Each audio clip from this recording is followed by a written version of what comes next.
ever. We are soldiers, and that is the last thing that crosses your mind. We do not retreat, we do not surrender, and we do not kneel before anyone except our parents and God. That is our mentality. Burkina Faso has issued a powerful warning to Nigeria over the detention of Nigerian soldiers accused of illegally crossing into its territory. Under the revolutionary leadership of Captain Ibrahim Traoré, Burkina Faso is making it clear its sovereignty will not be violated by anyone. As President Tinubu faces a difficult diplomatic dilemma, 80% of Africans are reportedly standing with Traoré, not just in support of Burkina Faso, but in support of a new kind of Africa, bold, unapologetic, and united through struggle. This is not just about borders. This is about African dignity, self-determination, and the revolutionary spirit that refuses to bow to neo-colonial influence. Burkina Faso is not a democracy. It is a revolution, and revolutions are built not on comfort, but on vigilance, sacrifice, and survival. If you believe in a united sovereign Africa, this video is for you.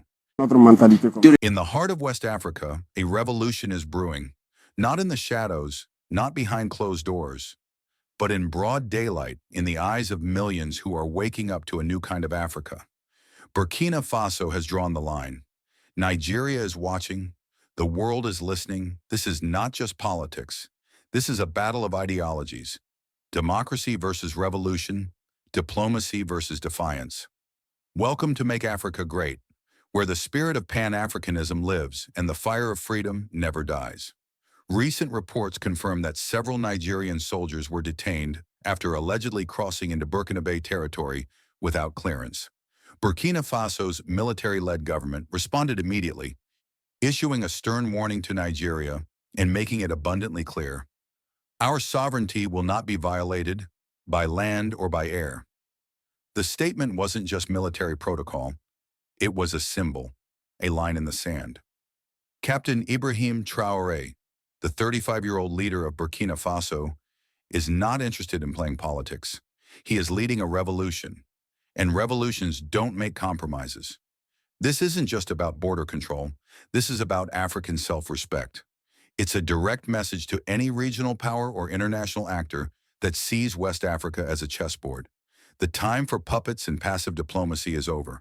Burkina Faso is saying, we may be small, but we are not afraid. And guess what? People are listening, not just in Burkina Faso, but across the continent. Surveys and social media trends show a powerful truth. 80% of Africans support Traoré's leadership, especially among the youth. Why? Because he represents something rare: authentic resistance. Traoré speaks not in political cliches, but in the language of revolution. He has kicked out foreign military bases, refused to bow to Western pressure, and called for African unity, not in theory but in action. For millions, Traoré is not a dictator. He is a symbol of the Africa they want: proud, fearless, and unapologetically African. Now, President Tinubu of Nigeria stands at a crossroads. Does he respond with force and risk igniting a regional conflict? Or does he swallow national pride, seek quiet diplomacy, and risk looking weak in the eyes of Nigerians and West African allies? It's a classic dilemma. But one thing is certain: whatever move Nigeria makes next will be watched by every African who believes in the dream of unity and freedom. The days of bullying smaller nations are over. A new Africa is rising. Let's be real. The West wants us to believe that democracy is the only path. But what they call democracy has too often meant puppet regimes, rigged elections, and neo-colonial control. Burkina Faso is not pretending to be a democracy. It is a revolution. And revolutions are not about comfort. They are built on vigilance, on sacrifice, on survival, and most importantly, on truth, even if the truth hurts. Traoré's message is not just for Burkina Faso. It is for every African nation still chained by borders drawn by colonizers. It's a message to unite across language, tribe, and territory. Imagine an Africa that shares resources, an Africa that trades with itself, an Africa that stands as one, not as 54 fragmented pieces. The revolution isn't in the future, it's happening now. If you believe that Africa belongs to Africans, If you believe in sovereignty over submission, if you believe the revolution is bigger than any one leader, then you are part of the change. Subscribe, share, and stand with the voice of the continent. Because this isn't just a video, this is Make Africa Great. Wow, greetings and welcome everyone, family, brothers and sisters. Burkina Faso has warned Nigeria that don't use force, please follow the laws and laws in order for your soldiers to be released.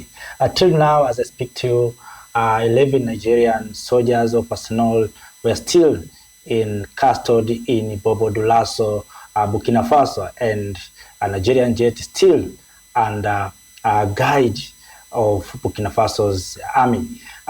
Nigeria, through senators and other people, have argued President Ibrahim Traoré to use force, but Burkina Faso has said, if you try, you will see the fire. For me, I think there is a need for Nigeria and Africa in general to find a good way, a good path to resolve this issue, because we know that the war has no winner.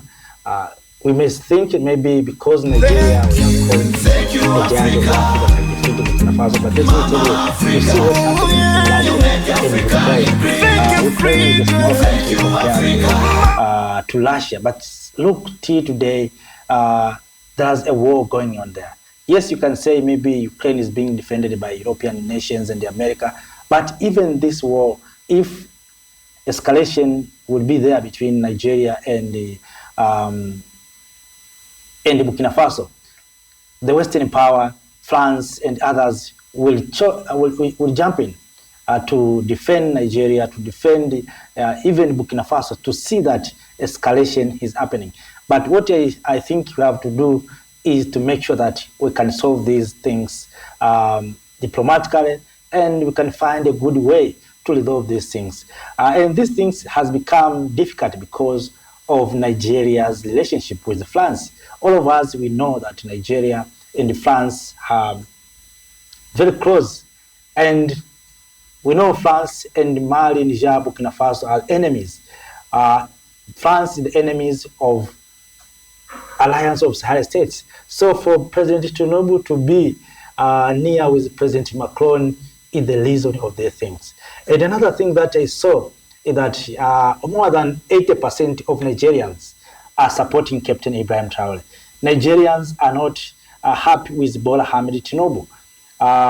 We may think that if war will erupt, some Nigerians will fight against the nation to defend Burkina Faso. Why? Not because they love Burkina Faso, because they see Traoré is standing for Africa.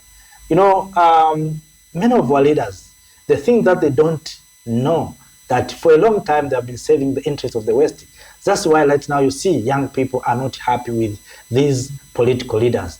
Right now you see young people are preferring to be led by military leaders instead of political leaders. We thought political or democrats will bring changes, but at the end of the day, we have realized that democracy is a scammer. Democracy is a way and the tools are being used by the Western power to put leaders that will serve the interests of the West. And that's why you see many African youth are not happy with political leaders. If you go to Kenya, the same. Go to Uganda, the same. If you go almost everywhere. That's why you see even those who are not Burkinabe are happy with Captain Ibrahim Traoré. This is the reason. So in this issue of escalation or using force between, for Nigeria to use force against Burkina Faso, this will create Africa world war. So I urge President Tinubu and other staff members not to use force, because sometimes we may think that Burkina Faso can be defeated. Let me tell you, right now, everyone in Burkina Faso is a soldier. Almost 80% of Burkinabe people are soldiers and are already trained to fight. So if Tinubu will make mistake to fight Burkina Faso, you will see what will happen. And some thought that maybe it was accidental for the Nigerian jet to land in Bobo-Dioulasso. No, it's not accidentally. It was by strong air defense system of Burkina Faso. They were forced to land in Bobo Dioulasso. They said they were on the route to Portugal, but Portugal has rejected. That's not true. So Nigeria right now is under dilemma, but we hope these things will be resolved peacefully, and don't want to see escalation between Nigeria and the Burkina Faso, or Nigeria and the Alliance of Sahel States, because we know these countries, it's not about Burkina Faso, it's about the Alliance of Sahel States. And these countries has already joined in training more soldiers. As I speak to you now, every time Burkina Faso, Mali, Niger are training more personnel to fight terrorists, to fight imperialists, to fight even those who want to destabilize their territories. So Nigeria must be prepared and understand that they're not going to fight a weak opponent. They're going to fight a giant. Right now, as I speak to you, my dear lovely family, Burkina Faso can become one of the best powerful nation in the continent of Africa under Captain Ibrahim Traoré. We have seen improvement in military, in training. Right now, we see a young Burkinabe being trained in Russia. So don't think that it will be easy for Nigeria to defeat Burkina Faso. What we urge and what we call is for peaceful resolution. If we can go peacefully, I hope we can resolve these things. And we don't want to see fighting among Africans. We Africans, we should not allow opportunities to fight each other. I know President Tinubu sometimes is being used because of his age. He's being used by a small young man of France, Macron. So I think Tinubu, he need to be advised very well and correctly that what you are doing with your age is not okay. Stop being used by young man of France. Even if France maybe economically is powerful, but we must understand that we are Africans. So I think Traoré has sent a clear message to the world that Burkina Faso is no longer maybe a weak country, is now among of a strong country. To detain this Nigerian jet, it is a message to the rest of African countries that if you mess up with the Alliance of Sahel States, you're going to face consequences. And that's what's happening in Mali, Niger, and Burkina Faso, especially in the Alliance of Sahel States. So family, if you have something to share with us, please do so through the comment section. I'm waiting to hear from you. For more information, what do you think we can do to solve this challenge? What do you think we can have to do to make sure that things is going well on the ground? After that, I have no more to share. Thank you. Have a nice time. Thank you. Thank you, Africa.